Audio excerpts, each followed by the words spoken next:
예, 먼 길 혹은 가까운 길 오시느라 수고 많으셨고요. 예, 저는 미래융합교육학회 교수법개발분과위원장 이문영 교수라고 합니다. 반갑습니다. 사실 저희가 굉장히 이제 사실 첫 자격증 과정이고 해서 굉장히 준비를 나는 많이 했음에도 불구하고 또 혹여 이제 처음이라 미흡한 부분도 있을 수 있습니다. 네, 그래서 좀 넓은 이해하는 마음으로 좀 같이 해주시면 좋겠고요. 저희 이제 오늘 가급적 시간을 좀 최대한 있는 정규 과정, 제 명찰 뒤에 보면 있죠. 스케줄대로 최대한 맞춰서 진행하도록 하겠습니다. 예, 지금 이 시간에는요 우리 학회장님 인사 말씀과 동시에 우리 특강 강사 소개가 있겠습니다.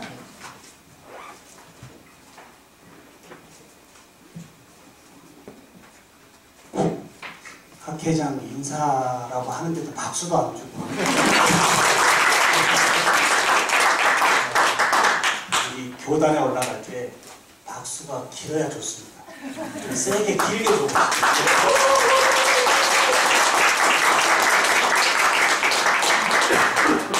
그렇습니다. 2019년도 1학기 강의를 앞두고 제주에서, 진주에서, 저기 여수에서 오신 이유가 뭘까요? 교수법의 강사증이 우리에게 그렇게 중요한가요? 예. 근데 그 서티가 어떻게 보면 본인의 브랜드가 되듯이 우리 오늘 34분의 교수님들이 전국에서 이 서티를 가지고 있는데 대충 강의하시겠습니까? 그럴까요? 안 그럴까요? 우리 자동차 라이센스 없다면 안 되겠죠? 일단 우리 교수님들의 서티가 발급이 되면 전국의 교수님들이 그 자리에서 그 서티 값을 하실 거라 생각합니다. 네, 그래서 우리가 사단법인이 전환되고 처음 만나는 자리인데요. 오늘 34분 조금 머리도 아플 겁니다. 이제 디지털 미디어를 모르면 고독사라고 합니다. 고독사. 디지털 미디어를 좀 알면 삶이 스마트해지고요. 어찌됐든 오늘 우리 교수님들 1박 2일 여행 잘 모시고 갈 건데요. 옆에 교수님하고 인사 잠깐 나누겠습니다. 반갑습니다. 네. 네. 그렇게 성의 없이 인사를 나누는 반갑습니다. 네. 이렇게 해야 되는 거죠. 이게 1주차 수업에서 학생들하고 관계를 제가 그대로 하는 겁니다. 그렇죠? 학생들하고의 만남이 이렇게 반갑고 옆에 친구들하고 악수도 하게 하고 16주 동안 행복하게 하자라고 하는 이 컨퍼런스를 해야 되는 거예요. 그렇죠? 네. 다시 이틀 동안 우리 행복하게 한번 해봅시다. 화이팅! 네. 네. 좋습니다.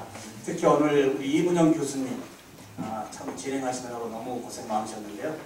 네, 오늘 잘 진행될 거라고요. 특히 이제 기조 강연 사실 제가 잡혀 있었는데요. 우리 회장님을 뵙고 나서 저가 교수님들 앞에서 기조 강연보다 소프트 파워 회사의 회장님이 직접 하시는 게 오늘의 이 융합에 우리 학회와 너무 맞다. 그래서 제가 4, 5일 남겨놓고 말씀을 드렸는데도 우리 회장님이 허락을 해주셔서 오셨습니다. 일단 회장님의 모든 프로필은 회장님의 말씀으로 듣고요. 네, 박수 한번 드리겠습니다.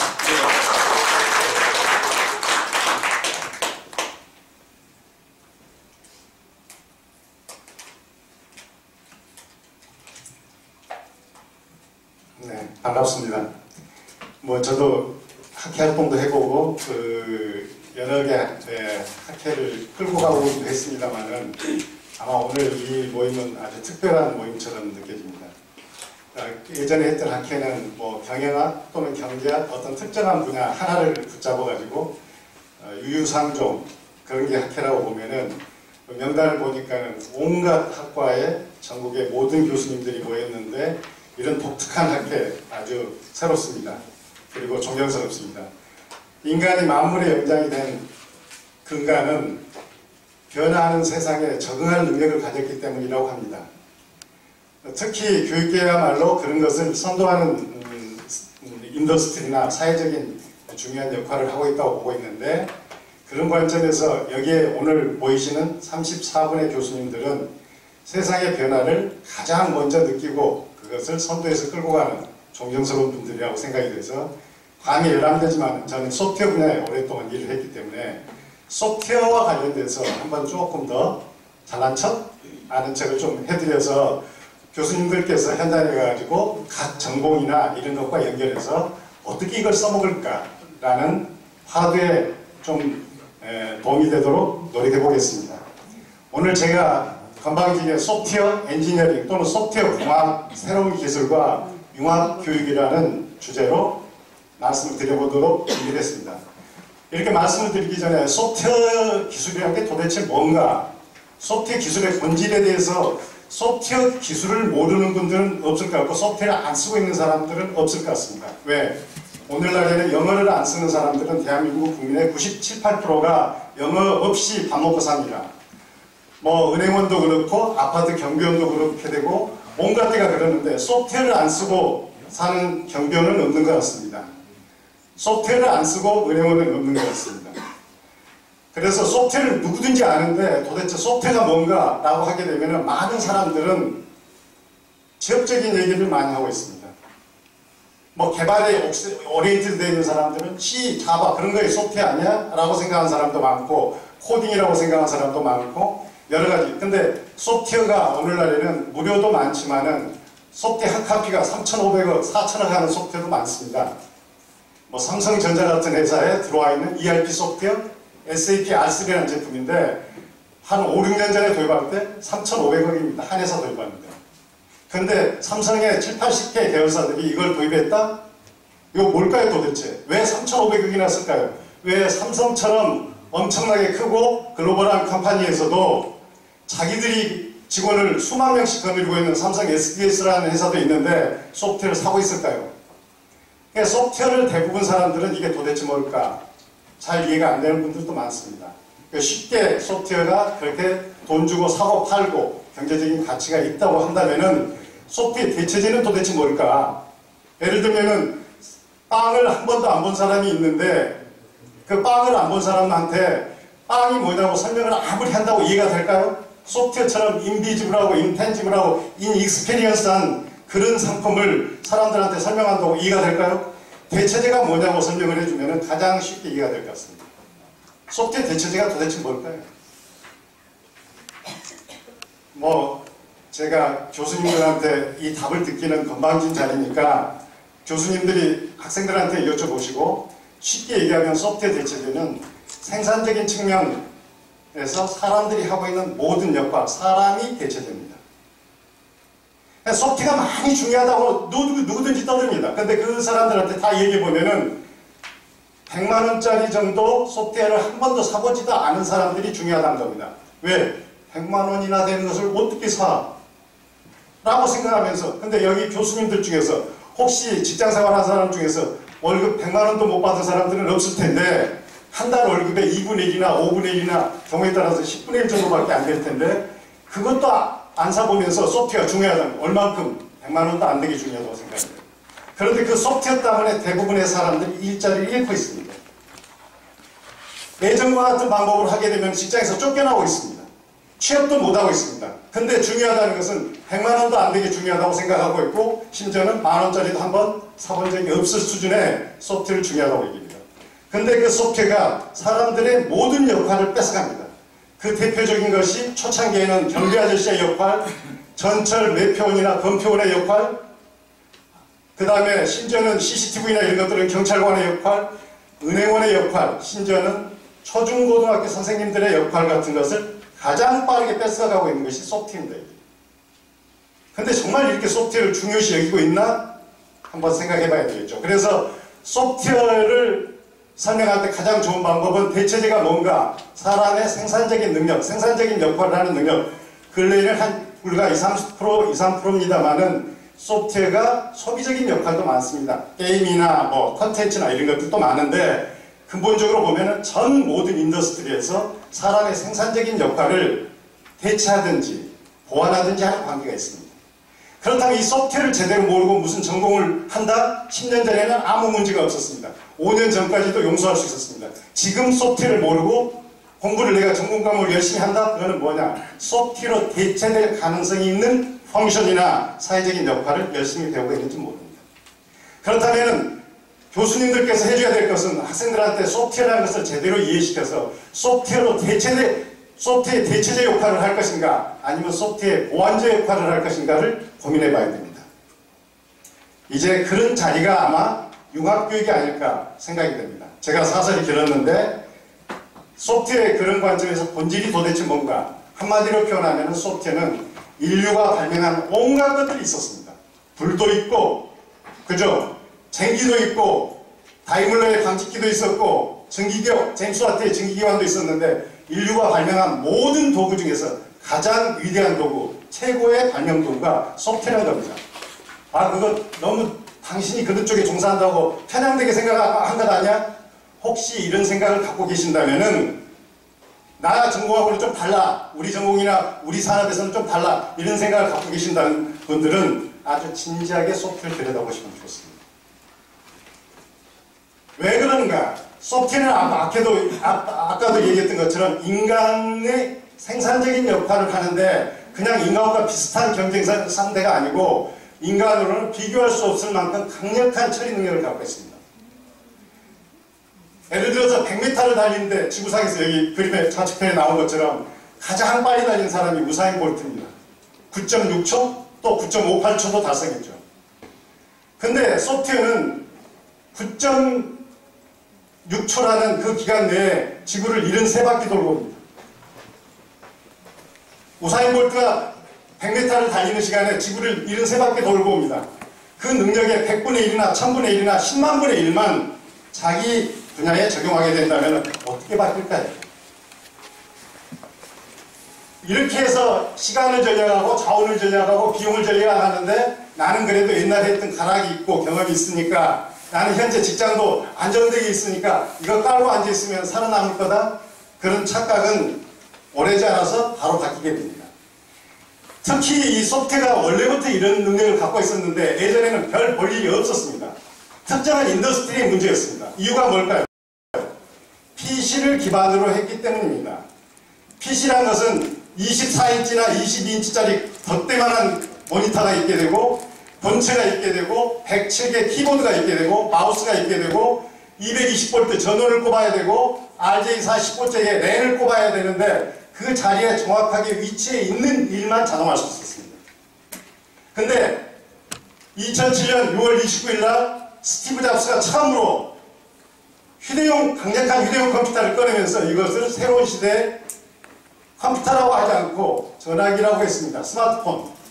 그런데 이 많은 바보들은 이 안에 가보면 지금 250만 개 정도 전화를 거는 어플, 문자를 주고받는 어플도 있는데 나머지 250만 개는 모르고 지금도 전화를 쓰고 있는지도 모릅니다. 이렇게 강력한 컴퓨터, 휴대용 컴퓨터가 나와서 이렇게 도봉산 산 꼭대기에서도 일을 할 수 있게 되고 정보를 취할 수가 있게 되고 자기 의사를 표현할 수 있게 되다 보니까 누구나 언제 어디서나 범용성 있게 이런 컴퓨팅 파워를 쓸 수 있다 보니까는 어떻게 됐겠어요? 이게? 소프트웨어가 전산학과나 컴공과를 넘어서서 지구 전체 모든 경영학부터 인사문제부터 생산문제부터 예술 분야까지 지배를 하든지 영향을 받는 세상이 되게 된 겁니다. 실제로 지구상의 모든 자원은 한정되어 있습니다. 석유, 석탄, 심지어는 맑은 공기, 맑은 물도 한정되어 있습니다.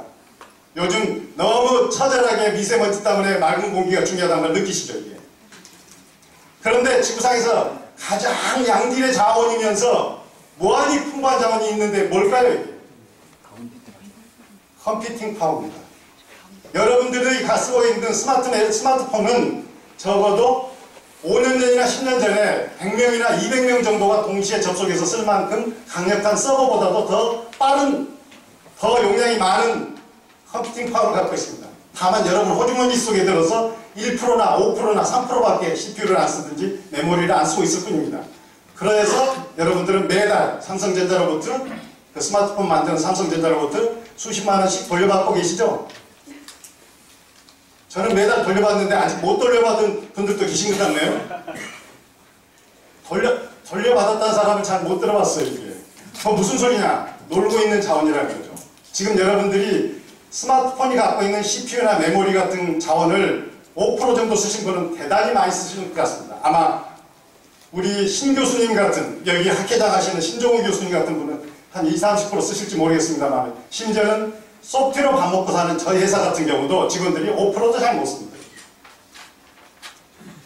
그렇게 놀고 있는 자원, 근데 그게 대체제가 뭐라고 했더라? 인간의 생산적인 모든 역할을 대체하는 대체적인 대체 재산인데, 그 놀고 있는 가장 값싸고 풍부한 양질의 자원을 어떤 일에 써볼 건가, 여기에 이런 일을 할 때 쓸 건가, 그걸 결정하는 게 소프트웨어입니다. 소프트웨어 굉장히 현실적이고 너무 중요하고 누구도 피해갈 수 없는 거라고 봐주실 것 같습니다. 이처럼 무한히 풍부하고 값싼 인류의 공통의 자원을 어디다 어떻게 쓸 것인가, 당연히 교육계도 써야죠. 이미 일반 인더스트리에서는 이걸 안 쓰는 업체가 살아남은 수는 없습니다. 이미 다 망해버렸습니다. 공룡이었습니다. 소프트웨어는 한마디로 얘기하게 되면, 소프트웨어를 볼 때 여러분들이 머릿속에 팍 오늘 한 가지만 가지고 가시면은 우리 신 교수님이 하는 이 워크샵 행사가 되게 의미가 있을 것 같습니다. 소프트웨어는 뭔가 스피드를 컨트롤하는 기술이다. 한 가지 정도는 알고 가시면 좋을 것 같습니다. 그런 설명을 좀 장황하게 제가 해보겠습니다. 뉴턴의 제2법칙입니까? 우주 만물은 F = ma, F는 힘이죠. 힘이란 것을 어떻게 결정하냐? m 뭐죠?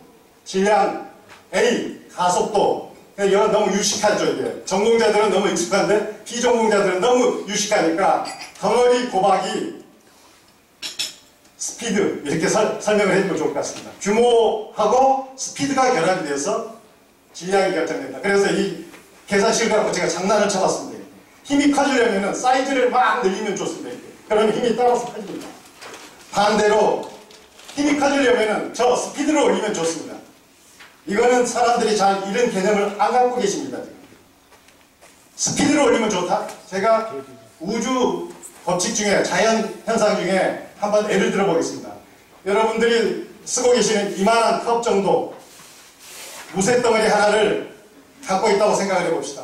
이게 대충 한 400g, 500g 정도 될 텐데, 저렇게 400g짜리 샥 던졌는데 사람이 던진 힘이 한계가 있죠. 초당 10cm 아니면 30cm 정도로 굴러가서 교수님들 발등위에 떨어졌다.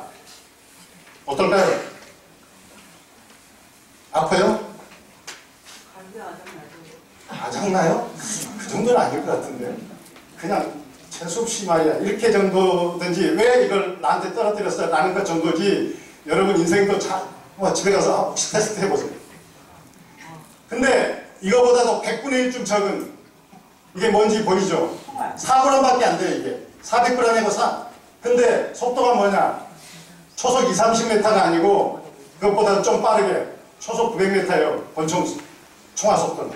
900m로 날아가면, 여기 혹시 내일 출근하실 분 있으세요? 없습니다. 그러니까 덩치도 중요한데 속도가 더 중요한 것이 자연계의 이치라는 겁니다. 근데 사람 사는 세상에서 속도가 뭐가 그렇게 중요했어? 당연하죠. 왜? 사람이라는 것은 기계가 아니기 때문에 속도가 다 평균 비슷해요. 1905년에 아마 이 경영학자 또는 산업공학자라고도 하는 프레드릭 윌슬로 테일러라는 사람이 과학적 관리법이라는 책을 썼는데, 사람은 대충 비슷해. 그래서 평균적으로 1이라고 본다면은 속도가 좀 느린 사람은 0.7, 속도가 좀 빠른 사람은 1.3이지 30%가 적었다 많았다 할 뿐이지 사람이 10배, 20배 하는 것은 불가능해. 이게 인류가 오랫동안 생각했던 생각입니다. 속도는 바꿀 수 없다. 그래서 속도를 상수라고 얘기했고, 상수라고 얘기하다 보니까는 지금까지 사업을 할 때 규모를 키우는 것에만, 여러분들이 하고 있는 어떤 학문이라도 규모 경제를 유지하는 데만 모두 다 몰입하고, 그것을 어떻게 합리적으로 할 건가, 체적으로 할 건가. 그래서 일성전자보다는 삼성전자가 규모가 좀 더 크죠. 인원을 늘리든지 땅을 더 많이 확보하든지 공장을 더 많이 짓든지 규모 경제만 합니다. 근데 오늘날처럼 경쟁이 치열한 자본주의 사회에서 직원 5명 갖고 창업한 조카한테 야씨 사업을 하려면 50명은 돼야지 5명이 뭐냐 이렇게 얘기하는 사람은 정상적인 사람입니까? 누가 그걸 몰라? 그럼 네가 해봐. 대책 없는 거죠. 그러니까 경쟁이 치열한 사회에서는 규모를 키운다는 게 쉽습니까? 너무너무 어렵죠. 근데 스피드를 높이는 것은 어떨까요? 사람이 전제가 되면 죽어도 못 높입니다. 그러다 보니까는 오랫동안 경영학이나 행정학이나 이런 관리 학문에 속하는 사회를 통제하는 관리 학문에 속하는 학과들은 어떻게 하면 규모를 높일 건가에 대해서만 관심을 갖고 있었습니다. 오늘 그게 아니라는 것을 교수님들한테 설명해 드립니다. 인간 세상에서 힘이라는 것은 속도라는 것은 컨트롤하지 못하는 상수다. 베리어블이 아니고 컨스탄트라는 뜻이죠. 인간이 인식하는 최소의 시간은 1초입니다. 나는 0.5초도 인식해서 무슨 일을 하는데 혹시 한번 손들어 보세요. 인식은 1초보다 빠르다든지 좀 늦다든지는 할 수 있겠지만은 그것을 누가 인식해서 컨트롤할 수 있습니까? 그리고 그 시간 이내에 무슨 일을 하십니까? 그러니까 인간은 1초의 일을 못하더라도 인식하는 최소의 단위가 1초입니다. 이 시간은 만민이 공통입니다. 지구상에 부자나 가난한 사람이나 2500년 전에 진시황도 이것을 해결 못했습니다. 시간은 늘고 줄이는 것도 불가능합니다. 거지나 재벌회장이나 똑같습니다. 지금까지 산실은 이런 겁니다. 그래서 발전을 한다든지 국가가 발전한다든지 기업이 성장한다든지 할 때는 규모를 키우는 것. 그래서 경제학의 책에 보면 규모 경제라는 게 있게 되고 그것을 완용해서 경영학이나 행정학이나 모든 학문에서 규모 경제를 달성하는 여러 가지 구체적인 테크닉이나 기법이나 방법을 지난 2세기 반 동안 250년 동안 인류는 해온 겁니다. 그런데 이제 소프트웨어가 사상 최초로 시간을 통제합니다. 어떻게? 시간 자체를 늘리지는 못하는데 1초를 생산활동을 할 때 1초를 사람은 인식할까 말까 하는데 10억분의 1초 단위로 쪼개서 일을 합니다. 나노초 단위로. 나노초라고 하죠 이게. 10억분의 1초 단위로 쪼개서 일을 합니다. 그래서 어떤 것은 0.001초 내에 끝난 경우가 많습니다. 여러분들이 무슨 예금을 하든지 예금을 찾든지 이런 중요한 일도 0.001초 내에 하기 때문에 전국에 수만 명이 그 동시에 처리하더라도 컴퓨터 한 대가 알아가지고 그 만 명의 일들을 다 처리해 줍니다. 따라서 10억분의 1초 단위로 빠르고 또 그것도 대충 가면 좋겠는데 정확하고 그러다 보니까 당연히 값은 사람하고 비교할 수 없이 곤두박질을 칠 수밖에 없습니다. 모든 은행이 지금 똑같이 위기를 상황하고 있습니다. K뱅크, 카카오뱅크처럼 15,000명, 20,000명, 전국의 점포가 1,000개, 2,000개 되는 은행들보다도 5개 시중은행보다도 합친 것보다도 더 새로운 고객들을 많이 끌어들이고 있고 자본금이 부족할 뿐이지 예금이나 대출은 더 많은 것을 유치하고 있기 때문에 근데 거기 카카오뱅크 가보면은 소프트웨어와 관련된 일하는 200명 정도 외에는 점포 하나도 없고 은행도 하나도 없습니다.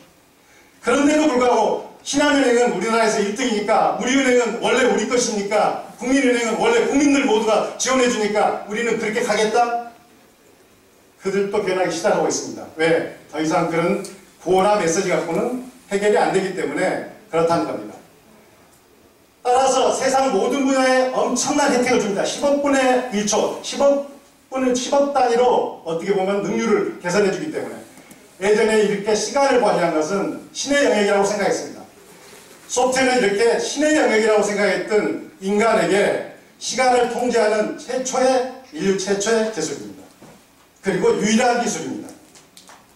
그러니까 이거 전산학과 다니든지 컴공과 다니는 사람들한테만 맡겨서는 안 됩니다. 이게. 요즘 우리가 사회 정치를 끌고 갈 때 국회의원분들한테만 맡기면은 이게 제대로 돌아가는 거야? 의문점이 많이 있죠. 똑같이 의문점을 가질 수밖에 없습니다. 이미 세상은 스마트폰이 보급되면서 모바일화가 되면서 디지털 노마드라는 세상이 열리기 시작하면서부터 소프트웨어가 성공의 방정식의 키워드가 되고 있습니다. 이거는 이미 이런 속도가 중요하다는 것은 2000년 이전에 성경책을 처음 써지던 2000년 이전에도 똑같은 진리가 있었습니다. 지금 이 그림에서 보신 것처럼 다윗과 골리앗의 그림입니다. 골리앗은 엄청나게 큰 창과 칼, 기골이 장대하고 철갑으로 무장했습니다. 근데 다윗은 너무 애소하고 아무 무장도 갖고 있지 않습니다. 이걸 이겼다는 건 성경책에 안 나온 얘기입니까? 어떻게 이겼나요? 속도로 이겼습니다. 왜? 창을 아무리 던져도 짱돌 날리는 것보다도 저 짱돌, 새총으로 짱돌 날려서 정수리를 정확하게 맞히는 능력이 있었던 게 골리앗이죠? 그렇게 민첩성이나 그렇게 속도를 감당할 수 없었습니다. 그래서 성경책에도 나옵니다. 근데 왜 이것이 보편화되지 못했냐? 그럴 때 그 특수한 다윗에 관한 얘기지 세상 모든 것을 보편화해가지고 적용해 보려면 짱돌 적용하기 어렵죠. 오늘날 보편화해서 적용하는 기술이 소프트웨어입니다. 따라서 이제 덩치 대신에 속도를 높이는 게 되게 중요하다. 모든 게. 스피드를 높이는 게 중요하다. 여러분들이 스피드를 높인다든지 생산성을 높이기 위해서 막 빨리 하라 하는 것 옛날 우리나라 사람들 잘했다는 거죠. 지구상에서 빨리 그것하고 전혀 다른 개념입니다. 그때는 사람한테 일을 시킨 겁니다. 매를 때려가면서 인센티브를 줘가면서 막걸리 사줘가면서 인커러지 시켜서 이렇게 유능한 사람들 열심히 해서 우리가 나라를 구해보자든지 우리 회사를 살려보자든지 우리 직장을 지키자든지 이렇게 했던 겁니다. 그래서 3일 밤낮 세워가지고 한 달 만에 못할 일들을 하게 하든지 한 주일 할 일을 한꺼번에 하게 합니다. 이거하고는 다른 얘기입니다. 그런 식의 접근은 3일 일하고 2주일 동안 몸살라서 전체적으로 보면 옳은지 그른지를 다시 생각해 봐야 됩니다. 그러니까 스피드를 올리자는 관점에서 예전에 여러분들이 생각했던 관점의 스피드하고는 다른 얘기라는 것입니다. 그래서 오늘날에는 소프트웨어가 모든 성공을 부장하는 수단입니다. 그리고 그래서 뭐 어떻게 한다는 거냐. 가능한 빠르고 넓게 사업을 하신 분이든 학문을 하신 분이든 공부를 학습을 하는 분이든 자기 분야에 어답테이션, 적응하는 것이 되게 중요합니다. 왜 이걸 적응 못하는지 어떻게 하면 적응하는지는 후반부에 설명을 좀 드리도록 하겠습니다.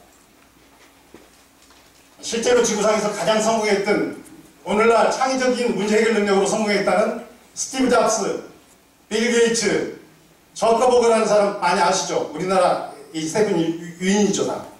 우리나라 사람들이 다 위인으로 얘기죠.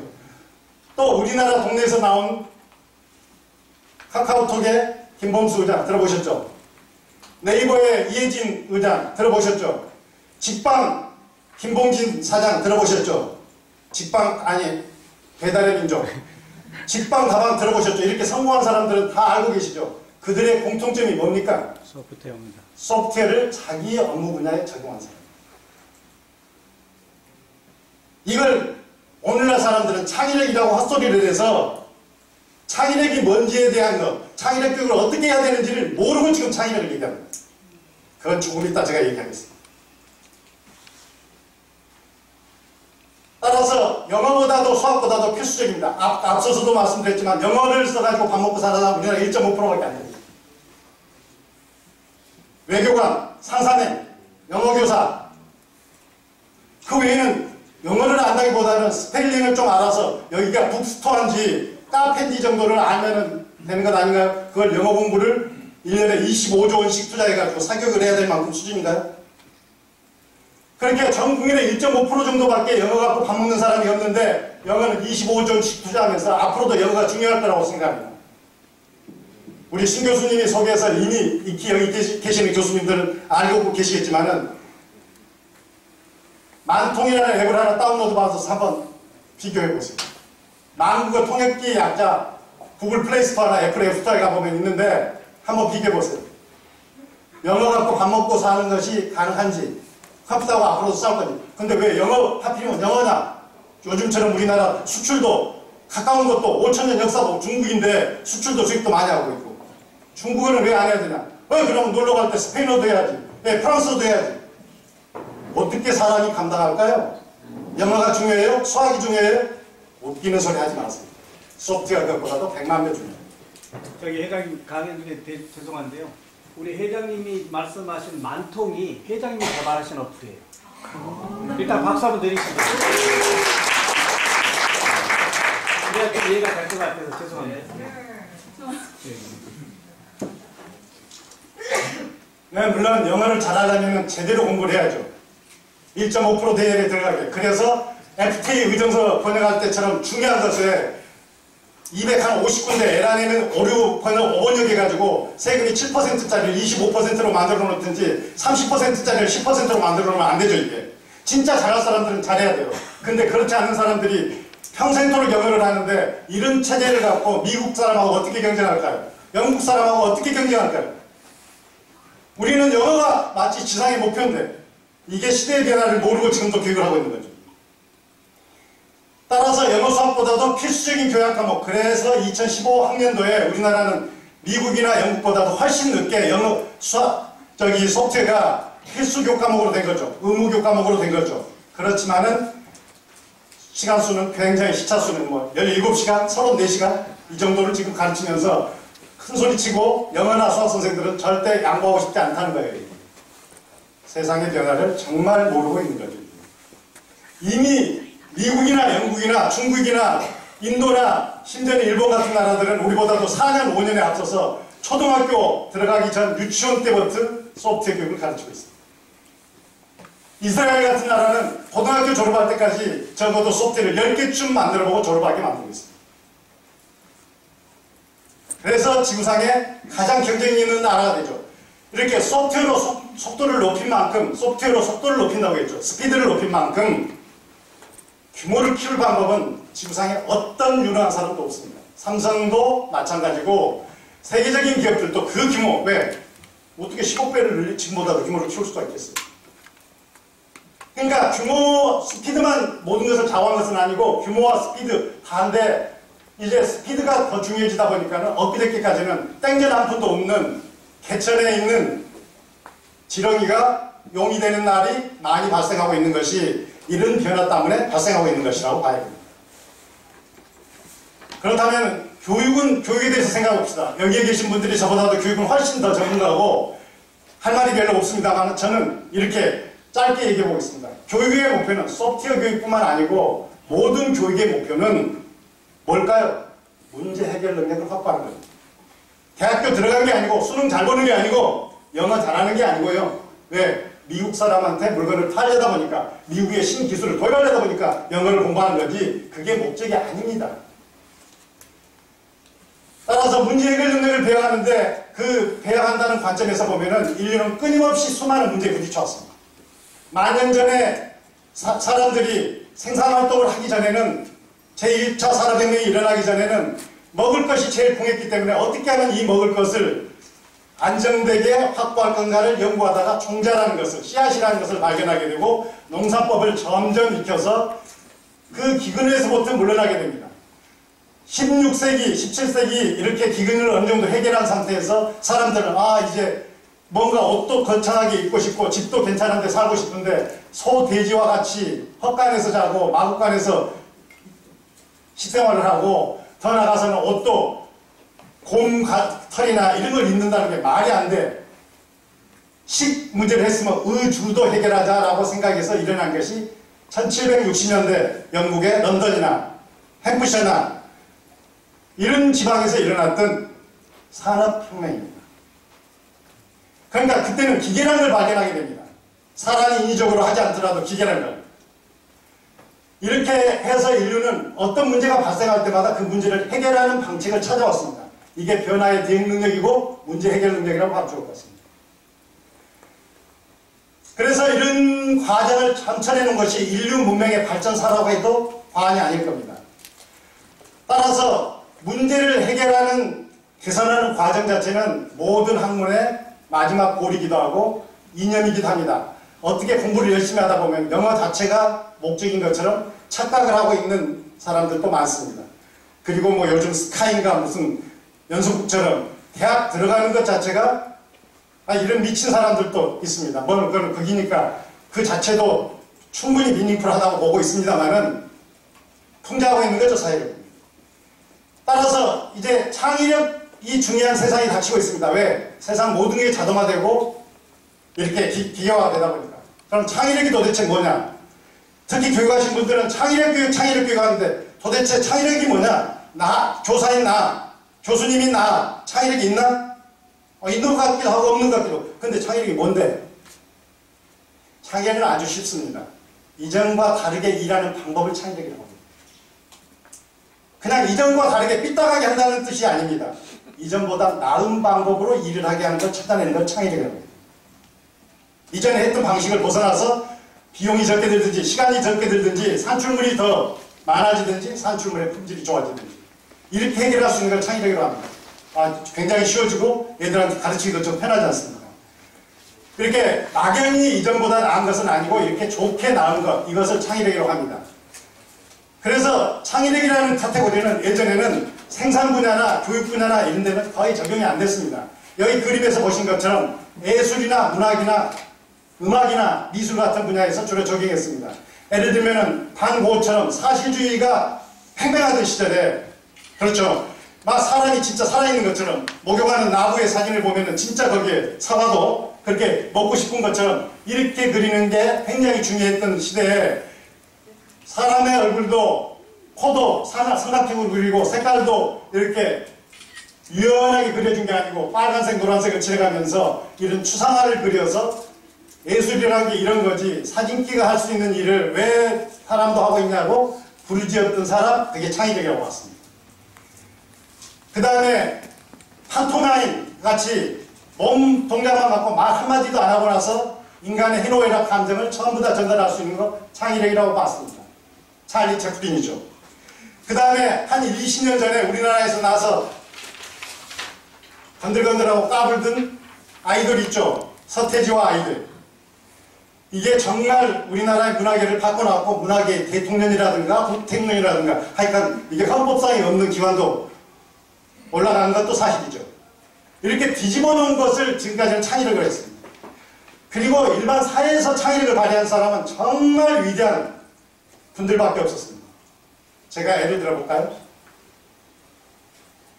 한글을 만드는 세종대왕 한번 생각해 봅시다. 만일에 5만 글자가 있고 5만 한자가 있고 그 한자 하나하나를 읽는 방법을 배워야 되고 앞에 훈 뜻이 뭔지를 알아야 되고 그 음과 훈을 엮어서 4자나 5자나 6자 정도 만들게 되면 이게 어떨 때 쓰는 문장인지까지 일일이 암기해야 돼. 왜? 우리나라 말하고 틀리고 우리나라 말이라는 게 세상 사물을 모두 다 표현하는 건데 세상 사물의 명칭이고 생각하는 방식에 관한 건데 어떻게 보면은 그런 것을 일일이 표현해야 된다? 너무 어렵지 않습니까? 근데 28자 말이 나오는 대로 쓸 수 있는 한글이라는 것을 발명하면서 전 국민을 굉장히 유식한 사람, 모든 사람이 문명이 퇴치됐고 농사법도 전달할 수 있고 소송도 할 수가 있게 됐고 그래서 오늘날 불과 몇백 년 만에 아무 미천도 없고 기술도 없던 나라가 반도체 1등하는 나라, 조선 1등하는 나라, 스마트폰 1등하는 나라, 첨단 제품은 전부 다 1등하는 나라를 만들어내는 겁니다. 이게 뭐 때문에? 박정희 대통령 때문에? 한글 때문에.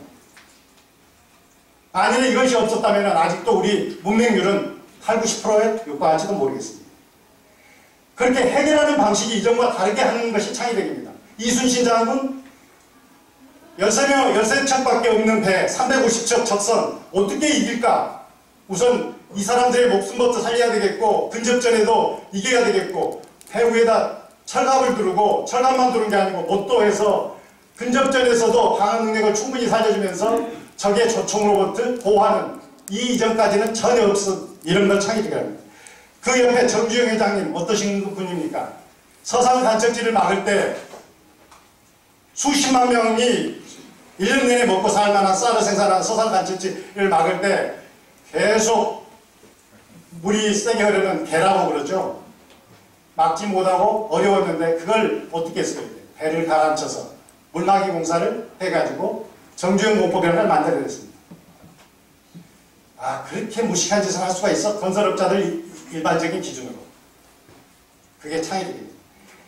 1977년에 스티브 잡스는 교실 2칸만 하는 컴퓨터를 저렇게 책상 위에 올려놓은 애플2를 만들었습니다. 그로부터 정확히 30년이 지난 2007년에 와이셔츠 주머니나 여러분 핸드백에 명함 지갑에 넣고 다니는 휴대용 컴퓨터를 만들었습니다. 이런 게 창의력입니다. 그러니까 산업계에서 창의력이라는 것은 아주 이렇게 독특한 걸출한 법인들은 가지 못할 분야를 창의력이라고 했는데 그런 것을 알고 있는 학생들한테 너 창의적이어야 돼, 창의적이어야 돼. 가르치는 겁니까? 아니면 걔한테 자제를 주는 겁니까? 행복하게 만들어주는 겁니까? 아니게 되면 인생을 망가뜨리는데 도움을 주는 교육을 하고 있는 겁니다. 이 사람들은 선생님한테 배워서 저렇게 이순신 장군처럼 세종대왕처럼 스티브 잡스처럼 됐을까요? 스티브 잡스는 집안도 불화하고 입양아로 들어가서 대학도 1학년 1학기 6개월 만에 끝마쳤고, 그게 배워서 될 일입니까? 타고난 자질과 엄청나게 연결되어 있습니다. 이렇게 어쨌든 이런 창의력에도 불구하고 어떤 시대에도 불구하고 인간은 문제 해결 능력이 요구됐는데 이런 걸출한 그런 영웅들이 있었다는 거죠. 그렇다면 뭐하러 이런 얘기를 하나? 오늘날 해결할 문제가 도대체 뭐냐부터 생각해봐야 돼요. 어떤 학과가 아니고 모든 학문이나 모든 사회에 거쳐서 오늘날 인류가 공통으로 해결할 문제가 뭔데 왜 창의력이 필요하냐? 그러다 보면 그 창의력은 도대체 뭔가 특정할 수도 있을 것 같고, 그 창의력을 배양하기 위해서는 어떻게 해야 되는가라도 생각해 볼 수가 있겠죠. 오늘날 문제는 1760년에 영국 맨체스터나 랭커셔나 런던에서 시작한 산업혁명 때문에 지난 2.5세기 동안, 2세기 반 동안 엄청나게 성공했습니다. 어떻게? 그 원리는 공업화 시대의 성공의 방정식은 모든 일을 단순합니다. 쪼각쪼각 신발 하나 만드는데 250가지 공정으로 나눕니다. 어떤 사람은 신골만 만들고, 어떤 사람은 자재만 나르고, 어떤 사람은 자재만 숙성시키고, 250가지로 나눠서 토막 이걸 유식하게 스페셜라이제이션, 전문화라고 합니다. 이렇게 단순화하고 반복화하고 대량화하고 저가하고 모든 걸 적용한 겁니다. 포드는 자동차 공장에, 어떤 분은 신문사에, 어떤 분은 잡지사에. 교육도 사실 이 범주를 지금까지 벗어나지 못해서 단순화, 반복화, 대량화, 저가. 왜? 공장에서 채무하려고 한 사람들이 원하는 인간상이 이건데 우리는 굉장히 버라이티하고 창의적이고 이런 사람들 양성해서 취직시키면 바로 쫓겨납니다. 이게. 이런 무슨 또라이가 있어. 우리가 70년대, 80년대에 많이 들었던 얘기죠. 그래서 이렇게 단순화, 반복화, 대량화, 저가를 하다 보면은 물질적으로는 풍요로워집니다. 아까 말씀드린 것처럼 식의주 문제가 다 해결됐습니다.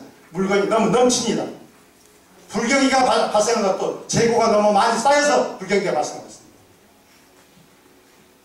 그러다 보니까 이제 사람들이 싸가지가 없어집니다. 이게 신세대 인류, 저를 포함해서 싸가지가 없어지는데, 옛날에는 배고파서 아무거나 먹었어. 좀 지저분하더라도, 스타일이 안 맞더라도, 옛날에는 넥타이도 아무거나 쳤어. 근데 이게 노란색이라 나 싫다든지, 회색이라 싫다든지, 심지어는 앞에 계시는 교수님이 똑같은 걸 쳐서 그냥 똥말 같다고 생각하고 쓰레기통에 버린 사람도 많습니다. 교수님도 가끔 그런 패션 제품 그렇게 하신 적 있으십니까? 생각하십니까? 그래서 가격이 싸다든지 그 효능이 제대로 있다든지 용도가 있다는 것 갖고 이제 물건을 안 삽니다. 이거 교육계에서 아주 심각하게 받아들여야 돼요. 교육이라는 서비스나 상품도 가격이 싸다든지 정답을 가르쳐줬다 해서 지금 안 삽니다. 그게 온갖 문제를 일으킵니다. 왜? 세상의 모든 것은 생산자만 있고 소비자만 있는 게 아니라 손바닥 앞면은 생산자, 손바닥 뒷면은 소비자 역할을 하게 되는데, 소비자들이 내가 밖에 나가서 물건 살 때 온갖 까다롭게 봅니다. 커피 하나도 야씨 이게 뭐 이렇게 디자인이 이러냐, 색깔이 그러냐, 맛이 그러냐, 다냐, 쓰냐가 온갖 짓을 하고 있습니다. 갑질 중에 갑질을 하고 있습니다. 이것까지 아직 오늘날 갑질이라고 안 합니다. 근데 자기가 와서 공장에 와서 일할 때는 나는 30년 전에 배웠던 그 방법대로 그대로 쉽게 단순하게 반복적으로 이렇게 어디 했던 대로 이것 갖고도 옛날에 성공했는데 지금 무슨 헛소리를 하고 있는 거야. 이런 바보 같은 생각을 합니다. 이게 게임을 해서 누가 이길까요? 똑같은 사람이 한쪽에는 돈을 쓰는 소비자고 한쪽에는 그 돈을 받아야지 생계를 유지해야 되는데, 여러분 자신부터도 소비자일 때는 더럽게 까다롭게, 치사하게 까다롭게 갑질 중에 갑질을 하고 있으면서 회사에서 이 일을 하고 물건을 만들든지 애들을 교육시킬 때는 심플라이제이션, 스탠다드이제이션 이따위 1990년, 1900년 초반에 인류가 보편적으로 썼던 그런 원리를 계속 주장하고 있다면 누가 그 가게로 올까요? 누가 그 상품을 살까요? 따라서 이렇게 사람들이 변심하기 시작하면서 이제 어떻게 돼요? 전통적인 경제학 학문들이 틀이 처음부터 완전히 무너지고 있습니다. 거의 모든 학문들이 무너지고 있습니다. 왜? 그때 성공했던 단순한 반복과 대량화 적과는 바로 망하는 지름길입니다. 그래서 칼라필 중에 가장 유명한 코닥은 망했고, 그래서 소니는 텔레비에서 꼴등하는 회사가 되어버렸고, 이렇게 사례를 들려고 하면은 뭐 토이절러스는 어떠고 저쩌고, 메이즈 데카즘은 어떠고 저쩌고, 한 1년이고 3년이고 저는 들 수 있을 것 같습니다. 제가 항상 최고 경영자들을 대상으로 마인드 변화 교육을 할 때 이런 것들을 많이 얘기했기 때문에 3년은 들 수 있을 거예요.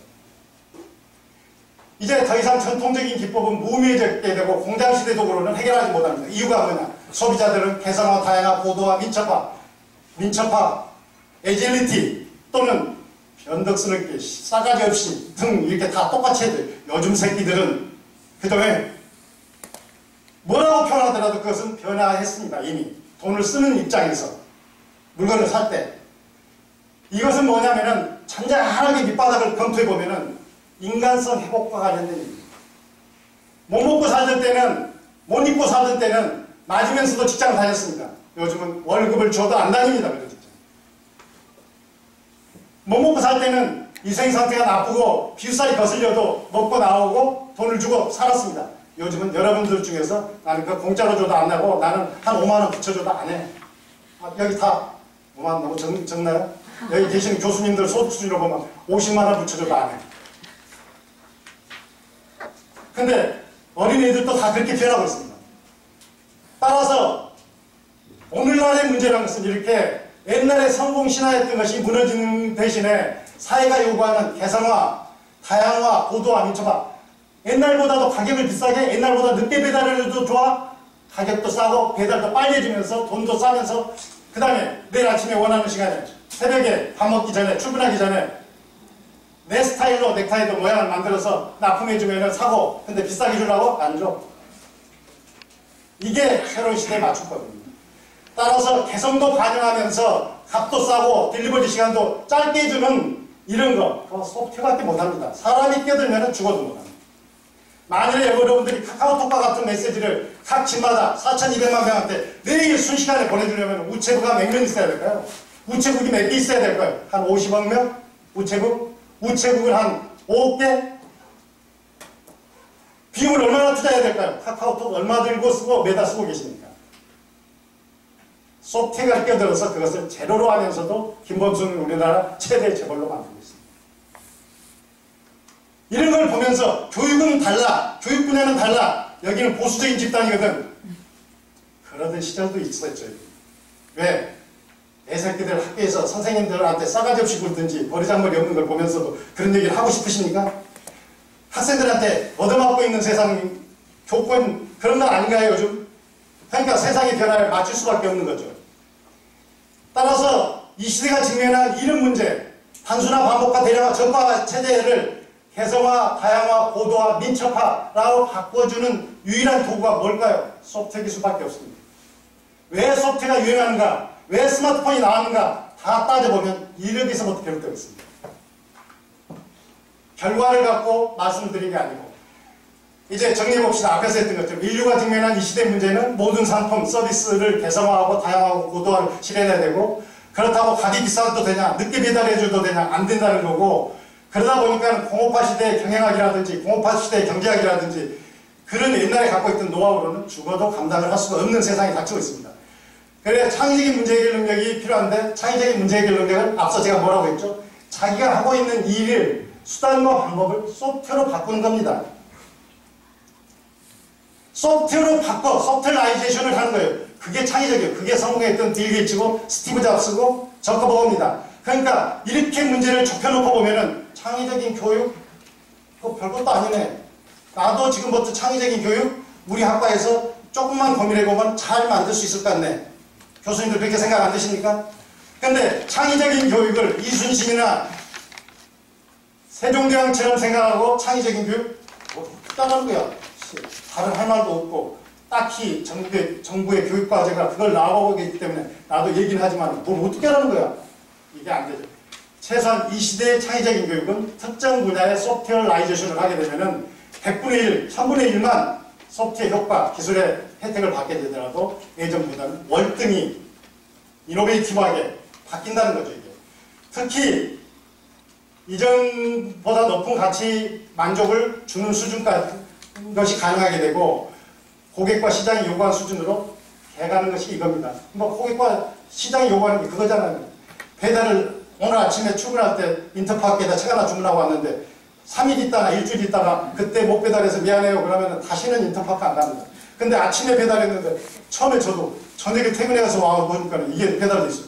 도대체 뭔 짓을 하는 거야 얘네들. 근데 요즘은 그거 안 하면 아무도 못 살아남게 됩니다. 따라서 이 시대가 요구하는 문제 해결의 인간이라는 것은 이런 문제를 푸는 유일한 해결책인 소프트웨어 기술, 특히 소프트웨어는 범용 기술이죠. 어디든지 적용하는 거죠. 누구든지 쓰는 거죠. 이 시대의 창의력이라는 것은 이런 걸 갖고 문제를 해결하는 능력을 갖고 있는 사람이고 그러다 보니까 학교에서도 이 컴퓨팅 파워를 어떻게 쓰나 컴퓨팅 파워를 조작하고 노예처럼 쓰는 방법이 소프트웨어 기술이기 때문에 소프트웨어 기술을 어떻게 가르치나 그걸 유식하게 컴퓨테이셔널 싱킹 굳이 한국말로 번역한다면 컴퓨터 과학적인 사고방식을 가르쳐주는 거라고 해야 되죠. 따라서 오늘날 성공은 소프트웨어 기술을 자기 일에 적용 잘한 사람들이라고 봅니다. 그런데 교육 현장에서는 이렇게 말처럼 쉽지 않습니다. 이제 우리 교수님들 주제로 가서 얘기해 보면은 소프트웨어 기술은 이렇게 유용하고 인류 최대 발명품인데도 불구하고 양면성이 있습니다. 야누스적인 특성을 갖고 있다는 거죠. 그 하나가 뭐냐? 엄청난 유용성과 적용까지도 불구하고 그 반대편에는 기술을 아무나 배울 수 있는 건 아닙니다. 100명이 있으면 그중에 10명밖에 소프트웨어 기술을 배우고 싶지 않아 합니다. 전산학과나 이런데 무슨 장학금을 줘도 나는 못해, 나는 안 해부터 시작합니다. 그리고 10명이 배우면 그중에 3명 정도밖에 대학 졸업할 때까지 소프트웨어를 조그마한 아주 간단한 소프트웨어를 짜보는 수준에 도달하게 됩니다. 3명 정도만. 나머지 7, 8명은 전산학과를 제가 나오신 분들도 계실 텐데 전산 구경학과로 나옵니다. 그리고 3명 중에서도 실제로 3년 이상 계속 일을 하는 사람은 20%밖에 안 됩니다. 왜? 소프트웨어 개발이 그렇게 하드한 일이라고 해요. 머리 쓰는 일. 삽질 곡괭이질만 안 하지 그것보다 훨씬 하드한 일이라고 해요. 그래서 우리나라 전 국민 5천만이 조금 넘고 있는데 실제로 현업에서 소프트웨어를 정상적으로 3년 이상 일한 사람을 조사해 보면 32만 명밖에 안 됩니다. 0.6%밖에 안 돼요. 0.6%가 99.4%가 요구하는 온갖 소프트웨어를 만들어야 된다? 코미디 중에 코미디라. 그게 소프트웨어를 가르치지 않으면 안 될 상태에 있습니다. 따라서 프로그램 코딩 원리나 배경 같은 것을 가르치는 게 아닙니다. 어떤 일을 옛날에 코딩이라는 것은 어떤 거냐? 기계적으로 생각하는 겁니다. 기계가 처리하는 방식으로. 왜 그것을 하냐? 아까 얘기했잖아. 10만 배, 100만 배, 1억 배도 더 일이 개선될 가능성이 있는데 아무리 어렵더라도 10명 가르쳐서 9명이 좌절하더라도 끌고 와서 가르칠 수밖에 없는 건데. 그래서 코딩을 한다는 것은 인간의 사고체계나 인간이 일을 하는 방법이나 순서와 다르게 기계가 일하는 방법, 그것도 전자기계가 일하는 방법, 그 안에 가보면 비트, 바이트 같은 이런 치졸한 방법, 이것을 사람을 가르치는 겁니다. 그래서 지구에 있는 모든 사람들한테 이런 기계를 가르치는 미친 짓을 인류 전체가 지금 시작했습니다. 왜 그 미친 짓인지 알면서 했냐? 소프트웨어는 그만큼 밸류업을하고 프로스펙트하고 중요하다는 겁니다. 아무리 9명을 좌절을 시키더라도 해야 된다는 것이 소프트웨어입니다. 이 하드웨어 교육은, 코딩 교육은 하드웨어 조작 방법이라든지 하드웨어가 일을 처리하는 순서라든지 하드웨어 로직 같은 것을 가르친 겁니다. 사람에게는 난해하고 복잡하고 까다로울 수밖에 없는 기술인 겁니다. 이런 기술은 65년 동안 변화가 없었습니다. 시간이 너무 많이 돼서 제가 많이 생각하고 이 자료는 남겨놓고 가도록 하겠습니다. 그래서 소프트웨어 교육은 학생들도 배울 수 있는 적합한 도구나 기술을 해야 되고 무엇보다도 중요한 것이 전국에 있는 모든 학생들한테 소프트웨어를 영어, 수학처럼 의무교육으로 시키려고 하는데 가르칠 교사도 없습니다. 이미 학교에서 졸업하고 나온 사람들, 문학을 전공한 사람들, 회계학을 전공한 사람들, 이런 사람들한테 소프트웨어 교육을 가르쳐? 말도 안 됩니다. 왜? 차라리 낙타가 바늘구멍 통과하게 하는 것이 조금 쉽습니다. 요즘 형상 기업 기술을 동원하게 되면 바늘구멍을 좀 유연하고 크게 만들면 됩니다. 근데 사람들 머리는 그게 안 됩니다. 그리고 특히 중요한 게 여기 모이신 분들의 제일 화제거리가 뭐냐? 소프트웨어를 코딩 원리를 가르치려고 그런 바보 같은 수단이나 그걸 가르치려고 아닙니다. 이 소프트웨어를 자기가 전공하고 있는 생물학이나 의학이나 자기가 전공하고 있고 자기가 연구하고 있는 일반 교과하고 인테그레이션 시키는 게 중요합니다. 그렇죠? 이게 융합교육 아닌가요? 이게? 네. 그러니까 그렇게 생각하게 되면 지금 코딩 기술은 시중에서 가르치고 있는 C나 자바는 일반인들이 수용이 안 돼요. 기술은 튼튼하고 좋은데. 그리고 나머지 스크래치나 이런 도구 같은 기술들은 스크래치나 엔트리 같은 거 가르쳐 보신 분들도 계실 텐데 그런 본질적인 문제와는 아무 관계없이 컴퓨터 내부에 작동하는 메커니즘을 배우는데 그것과 프로그램 못 잡니다. 다시 C나 자바 공부를 다시 해야 됩니다. C, 자바 공부한 사람들은 스크래치 엔트리를 통하지 안 해도 그냥 그 문장을 보자마자 for next나 do while이나 if then else는 그냥 알게 돼요. 그러니까 지금 교육을 잘못 끌고 가고 있다는 거예요. 따라서 대부분의 학생들이 따라가지도 못하고 수학 포기자 대신에 코딩 포기자, 코포자까지 나옵니다. 수포자 대신. 이미 그렇게 나오기 시작하고 있습니다. 따라서 소프트웨어 교육 무엇을 가르칠 건가, 어떻게 가르칠 건가 되게 중요합니다. 이제 소프트웨어 신기술에 대한 방향 우리가 생각해 봐야 됩니다. 제가 굳이 저희 회사 제품을 얘기하게 돼서 어떻게 하죠? 풀사이즈. 오늘날에는 많은 사람들이 한 1분 정도 조금 더 걸리는데 사보시죠. 하고 있습니다. 이런 모바일 기기의 보급에 따라 세상 모든 분야에서 큰 변화가 발생하고 있는데요. 그 대표적인 분야가 앱 프로그램과 스마트북입니다. 만일 앱과 북을 개인의 필요에 따라 직접 만들어 사용할 수 있다면 얼마나 좋을까요? 그런 꿈을 아주 쉽게 현실화해주는 도구가 바로 스마트 메이커입니다. 우선 자신이 만들고자 하는 앱 프로그램 화면을 자유롭게 그립니다. 마치 워드나 파워포인트를 쓰듯이 누구나 쉽게 디자인할 수 있습니다. 이렇게 디자인만 해주면 모든 프로그램 개발 작업은 자동으로 처리됩니다.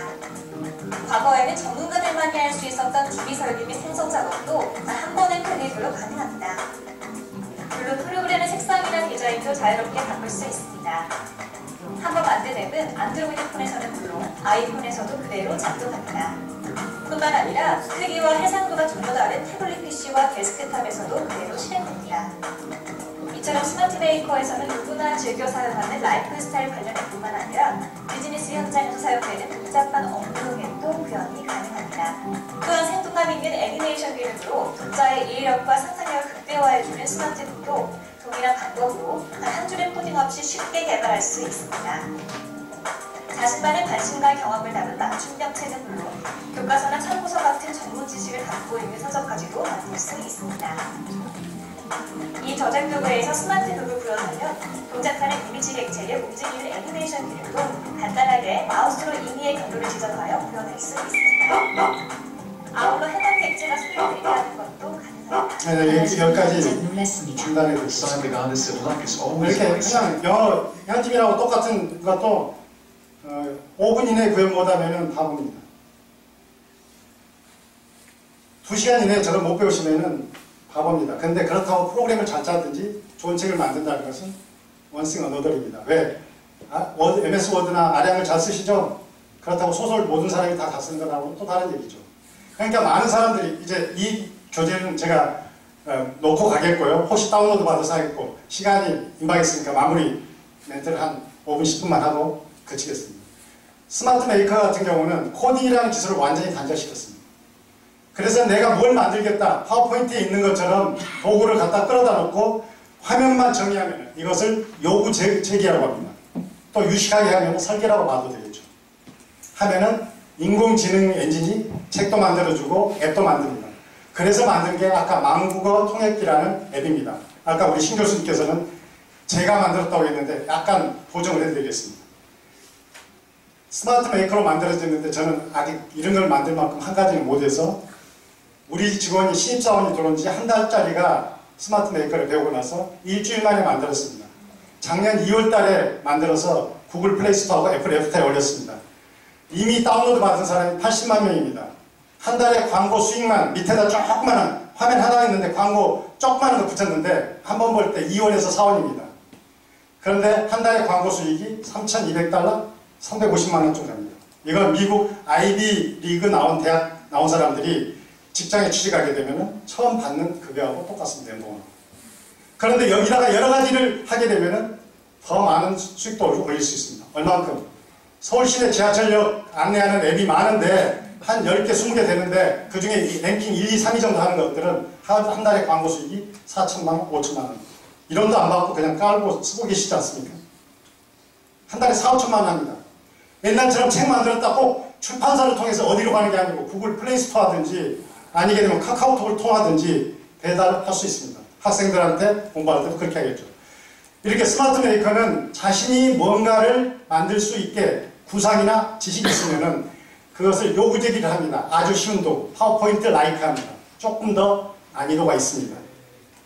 그래서 요구제기 하게 되면 나머지는 자동으로 만들어주기 때문에 소프트웨어를 코딩이라든지 알고리즘이라든지 if then else라든지 do while과 같은 반복문을 처리하는 것을 공부하는 게 아니고 사용법은 가능하면 빨리 배우고 나머지는 내가 전공하고 있는 지식이나 내가 쓰고자 하는 직업과 연결시키는데 도움을 주는 겁니다. 또 이것도 저희가 일부 아주 고기능의 것들은 팔고 있지만은 이 안에는 온갖 기능을 구현할 수 있게 조합을 할 수 있게 되어 있습니다. 몇 가지 기능을 조합해서 만들 수 있냐. 코딩 한 줄도 모르더라도 138만 5천 가지 기능을 마음대로 구현할 수 있습니다. 그래서 삼성전자도 이걸 도입했고 LG전자도 도입했고 포스코도 도입했고 3, 4년 전까지는 학교나 이런 데서는 별로 도입을 안 했습니다. 지금 학교도 한 1200개 그 다음에 대학도 한 67개 학과 이런 데서 도입을 하고 있는데 이것을 도입에다가 처음에 대부분 교수님들은 어떻게 생각하시냐면은 아 저렇게 쉬운 걸 갖고 와서 뭘 가르쳐야 되지? 사람들한테 가르친다는 게 똥개 훈련시키는 것이 목적입니까? 기계의 메커니즘을 가르친가요? 쉽게 가르치고 자기 전공과 관련돼서 뭔가 응용하고 창의적으로 문제를 해결하는 능력을 기르는 도구가 필요한데 C나 자바가 앞에서 딱 가로막아가지고 잘 못한 것 뿐이죠. 그리고 그건 나하고 관련 없어. 나는 못해. 138만 5천 가지 기능 중에 99%는 다 무료로 풀어나가 있습니다. 사업적으로 쓰든지 아니게 되면은 비즈니스 활동할 때 쓰는 분들만 돈을 조금씩 내게 됩니다. 그러니까 여러분들도 해보시고 더 나가서는 유튜브에 가보면은 제일 끝에 가보면은 그런 정보가 있습니다. 제일 마지막 페이지 유튜브에 가보면은 스마트 메이커와 관련된 것들은 어마어마하게 동영상이 많이 있습니다. 저희가 공식적으로 제공해 준 것만 해도 한 500편 정도 있습니다. 그 안에 처음 한 10개나 20개만 제대로 보시게 되면은 대부분 다 스스로 따라서 하실 수가 있습니다. 특히 교육용 교재 같은 걸 개발할 수 있습니다. 이제 오늘 제가 시간 조절을 좀 잘못해서 소홀히해서 일단은 앞부분을 주로 설명드렸고 뒷부분은 설명 못 드린 것을 대단히 유감으로 생각하고요. 기회가 있으면 또 한번 만나 뵙는 기회를 마련하도록 하겠습니다. 더 중요한 것은 우리 신 교수님처럼 시대를 앞서서 대응해서 세상의 변화를 보고 적응하는 것이 되게 중요한데 교육이야말로 백년대계를 또 우리 2세들을 가르치는 거기 때문에 백년대계를 위해서라도 2세들을 위해서라도 실제로 최신의 뭔가 기법을 도입하는 게 중요합니다. 더더욱이 만들어진 다양한 것들도 많습니다. 시중에.